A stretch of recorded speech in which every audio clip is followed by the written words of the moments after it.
E aí, galera, tudo bem com vocês? Hoje a gente veio aqui para mais um módulo, né? Espero que continue todo mundo bem, que tenha feito todos os exercícios do módulo anterior, que já tenham tirado as dúvidas, né? E aí hoje a gente vai começar mais um módulo onde a gente vai falar como que as plantas se reproduzem, né? A gente vai começar esse novo módulo. Então, primeiro a gente tem que entender que as plantas elas são divididas em alguns grupos, tá? O grupo das briófitas, das pteridófitas, gimnospermas e angiospermas. Professora, um monte de nome desconhecido. Isso aí, um monte de nome desconhecido, mas plantas que vocês conhecem, tá? Dentro do grupo das briófitas, nós vamos encontrar os musgos, tá? No grupo das pteridófitas estão as samambaias, por exemplo. Nas gimnospermas a gente tem os pinheiros, né? Os pinheiros, tipo aquele pinheiro da árvore de Natal. E nas angiospermas temos todas as plantas que possuem flores e frutos. Vale a gente lembrar que as plantas, elas são descendentes de um grupo lá das algas verdes, tá? Que habitam os mares.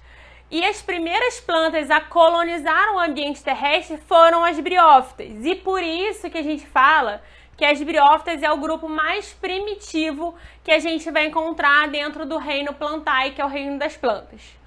Beleza? Vamos seguir então. Os processos reprodutivos, né? A gente sabe que existem dois tipos de reprodução. A reprodução sexuada e a reprodução assexuada. Vale a gente lembrar que esse azinho aqui que vem na frente de várias palavras na biologia é um A de negação, tá? Então, por exemplo, assexuada quer dizer que não ocorre fecundação. Então, a gente já tem uma primeira diferença aí, tá? Na reprodução assexuada, a gente não tem presença de gametas, a gente não tem fecundação. E, consequentemente, os indivíduos que a gente vai gerar são todos clones daqueles que os gerou. Então, são todos idênticos, tá? Mas tem seus benefícios, né? A reprodução assexuada. Quais são os benefícios da reprodução assexuada? Benefícios como a gente gera um maior número de indivíduos, o gasto energético é menor e o tempo para essa reprodução também é menor. Então, na reprodução sexuada, nós temos gasto energético maior comparado com a reprodução assexuada, presença de gametas, né, fecundação. Os indivíduos, eles não são idênticos uns aos outros. Isso quer dizer que a gente tem uma coisa chamada variabilidade genética. O que é essa variabilidade genética? Os indivíduos, por não serem iguais, se acontecer alguma coisa, por exemplo, aconteceu alguma catástrofe onde afete o grupo X de indivíduos. Se todo mundo for X, todo mundo morre e aquela espécie acaba. Se eu tenho X, Y, Z, W, enfim, porque eles têm uma variabilidade dos genes e essa catástrofe afetar apenas os indivíduos X, eu tenho outros indivíduos que vão continuar a perpetuar essa espécie. Então, essa variabilidade genética, ela contribui, né, para a evolução dos indivíduos, tá? Então, reprodução sexuada, a gente tem variabilidade genética, anota isso aí como importante. Temos um maior gasto energético, temos fecundação, porém, temos desvantagens, tá?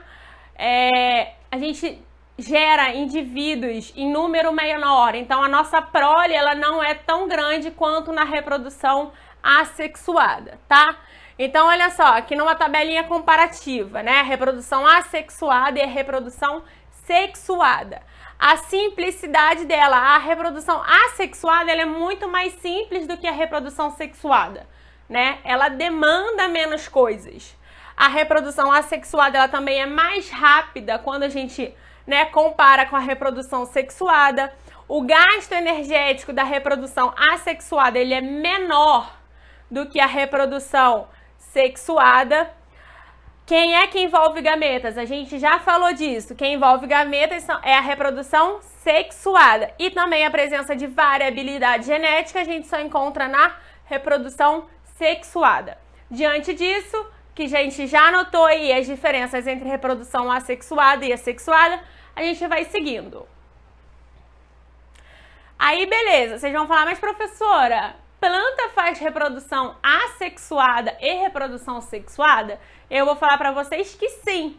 Elas podem fazer a reprodução assexuada ou a reprodução sexuada, tá? E a gente vai entender como que ocorrem esses dois tipos de reprodução. A primeira coisa que a gente vai falar é sobre a reprodução assexuada, ou seja, aquela que não envolve gametas, tá? Onde a prole gerada, ela é idêntica geneticamente a quem o gerou, tá? As briófitas, por exemplo, que são os musgos, que a gente falou que é o grupo mais primitivo do reino, eles fazem reprodução assexuada por um método que a gente chama de fragmentação. Eles possuem uma estrutura que a gente chama de propágulos, né? Esses propágulos, eles vão fazer com que ele se solte. O propágulo é uma estrutura que vai se soltar, né? E aí vai gerar um novo indivíduo. As pteridófitas, as gimnospermas e as angiospermas, elas fazem por propagação vegetativa. A propagação vegetativa, então, que as pteridófitas, as gimnospermas e as angiospermas fazem, é como se fossem mini brotozinhos que podem ficar em volta de uma folha, e aí eles são idênticos à planta e eles podem se soltar, e aí eles vão para o solo, né, gerando e se desenvolvendo, tá? O ser humano, ele desenvolveu algumas técnicas de propagação vegetativa para o cultivo de vegetais que são de grande importância econômica, né? Por que que ele fez isso? Porque ajuda economicamente o indivíduo, né? Porque se ele dá uma resposta econômica para a gente faz alguns métodos para conseguir fazer com que ele se reproduza mais e assim, consequentemente, a gente ter um maior número, né, de vegetais. São tipos, né, de propagação vegetativas: a estáquia, a mergulha, a alporquia e a enxertia. O que a estáquia faz? A gente pega um pedaço do caule do indivíduo, corta ele, né, e coloca ele no solo, fazendo com que a partir dali surja um novo indivíduo que ele vai ser igual, tá? Existe também a outra técnica onde a gente vai pegar o vegetal, vai pegar geralmente uma sacola plástica com algumas raízes, vai colocar em volta dele e ali ele vai gerar um novo indivíduo, tá? Dá uma olhadazinha na imagem que eu coloquei aqui para vocês. Essa aqui, a gente tá vendo, é uma briófita, tá, gente? Essas estruturas mais redondinhas que a gente encontra aqui é o que eu chamei para vocês de propágulos, né? Eles vão se soltar e assim vão gerar um novo indivíduo. Aqui a gente vê o folhoide da briófita, né? E com os propágulos contidos neles, que eles vão se soltar e aí a gente vai formar um novo indivíduo idêntico àquele original, beleza?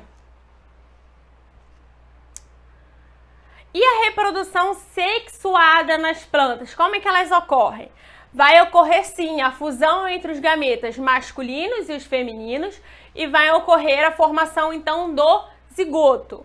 O zigoto, né, após essa fusão dos gametas, após essa fecundação, vai ser formado e por processo de multiplicação celular, eles vão gerar uma planta adulta. Então é muito semelhante já ao que a gente já conhece. A gente tem, né, a fusão entre os gametas formando um zigoto e esse zigoto fazendo sucessivas multiplicações celulares, formando então um indivíduo adulto, no caso aqui uma planta adulta, tá? E aí, o que acontece?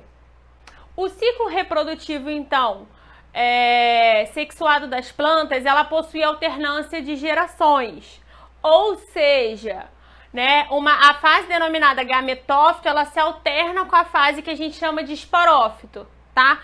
A fase gametófito, ela vai produzir os gametas, e a fase que a gente chama de esporófito vai produzir os esporos. Lembrando que os esporos, eles são produzidos pelo processo de meiose, tá? Os esporos, então, como a gente tinha falado, eles vão germinar e vão originar os gametófitos. E cada gametófito vai produzir gametas masculinos e femininos que, por meio da fecundação, originam um zigoto, que esse zigoto vai sofrer, né, diversas divisões celulares e vai formar o embrião. Diferente dos animais, as plantas produzem, então, gametas por mitose, tá? Então, essa é uma diferença que a gente encontra nessa divisão entre animais e vegetais, tá? O que é uma mitose e o que é uma meiose? Rapidinho pra gente entender. A mitose, eu vou produzir duas células que são iguais em número de cromossomos da célula mãe. Já na meiose, eu vou produzir 4 células filhas que possuem metade do cromossomo da célula mãe, tá? Então, é só para vocês entenderem um pouquinho melhor o que é mitose e o que é meiose, tá? Aqui tá o ciclo reprodutivo, tá? Então, eu vou ter o gametófito, que vai produzir gametas, que vão se encontrar e ocorrer, então, a fecundação. Depois que ocorreu essa fecundação, a gente vai ter a formação do zigoto. Esse zigoto vai se desenvolver e vai formar o que a gente chama de esporófito. O esporófito, então, ele vai formar o quê? Os esporos. Esporos esses que vão, né, gerar o gametófito. Então, é um ciclo bem simples, mas que a gente tem essas alternâncias de gerações, tá? Nas briófitas e nas pteridófitas, os gametas masculinos, eles possuem flagelos e recebem os nomes de anterozoide. Nas gimnospermas e nas angiospermas, eles não possuem flagelos.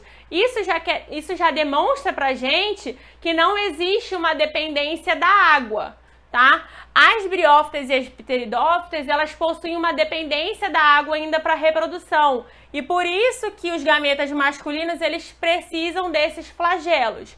Quando a gente já vai para os grupos das gimnospermas e das angiospermas, a gente já vê que eles não possuem flagelos, tá? E eles vão se desenvolver no interior do grão de pólen. E aí a gente passa a chamá-los de células espermáticas, tá? No entanto, os gametas femininos, eles são sempre chamados de oosfera, tá? Com 2 Os, oosfera. Independente se é uma briófita, se é uma pteridófita, se é uma gimnosperma ou uma angiosperma.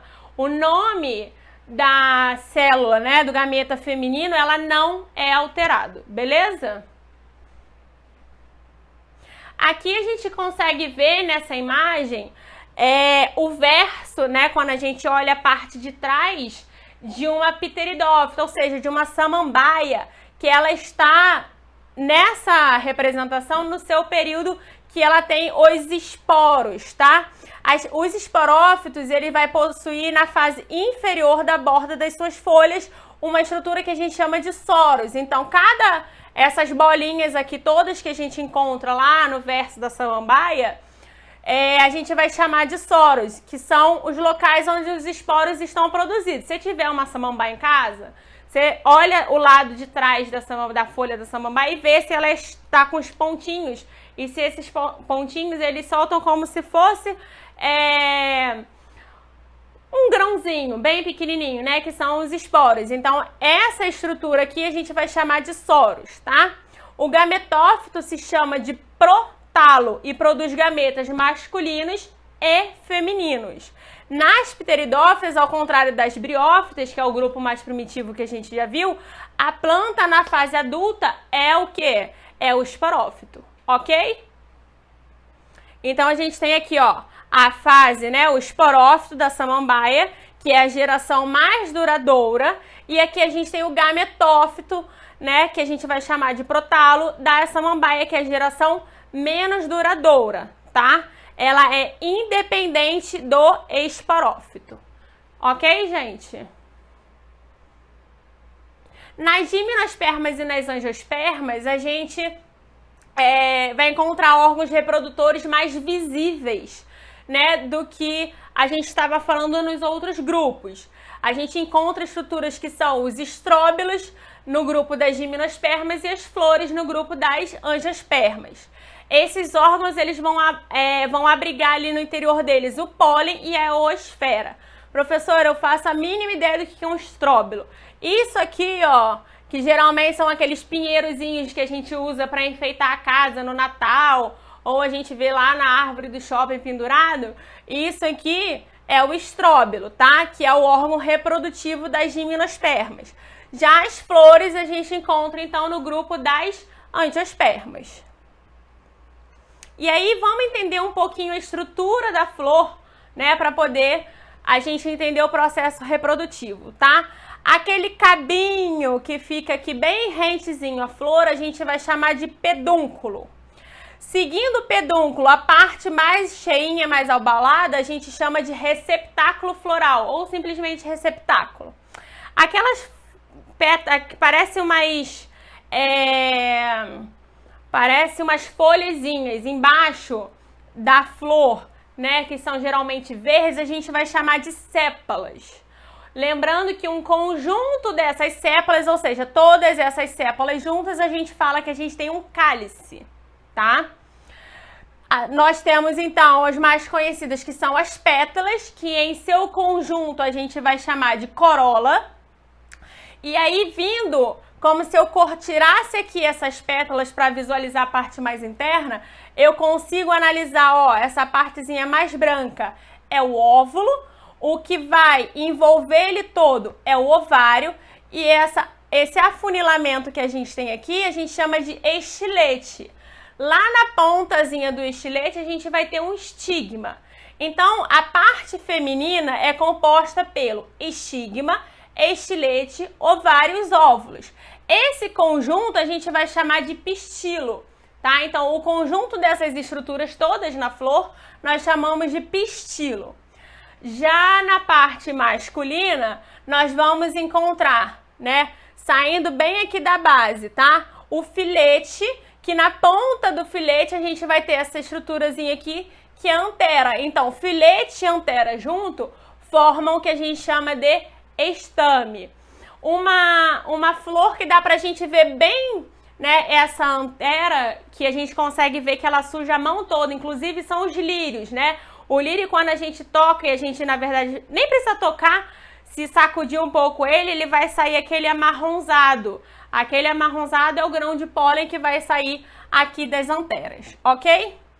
Então, o androceu, ele vai se referir à parte masculina da flor e é composta pelos estames que se encontram sustentados pelo filete. Na extremidade já do filete, a gente vai encontrar a antera, que vai abrigar os grãos de pólen, como eu falei para vocês, tá? O gineceu é a estrutura reprodutiva feminina. Ela é formada pelo pistilo, ou que pode ser chamado também de carpelo, que a gente subdivide em que eu falei para vocês? Ovário e estilete, ok? O ovário é a porção dilatada, é essa porção aqui, ó, que a gente vai encontrar, tá? Onde dentro desse ovário nós vamos encontrar os óvulos, tá? O estilete é a porção alongada do carpelo, que com a abertura na extremidade, que a gente vai denominar de estigma. Eu mostrei aqui para vocês que o estigma era essa parte aqui mais afunilada e na ponta dele a gente encontrava o estigma, tá? Os grãos de pólen, eles vão ser depositados bem nessa aberturazinha aqui do estigma, tá? E a gente vai ver um pouquinho depois como que vai funcionar essa entrada do grão de pólen. Agora eu vou mostrar para vocês um vídeo, e nesse vídeo mostra, né, uma pessoa fazendo a disseção de uma flor, mostrando todas essas estruturas, né, numa flor verdadeira, tá? Não tentem fazer isso em casa, porque envolve, né, um material cortante, por favor, mas é porque fica mais fácil de vocês visualizarem essas estruturas em uma flor de verdade, tá bom?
Então aí no vídeo deu para vocês visualizarem um pouquinho melhor, né, dessas estruturas que a gente estava falando ainda há pouco, né?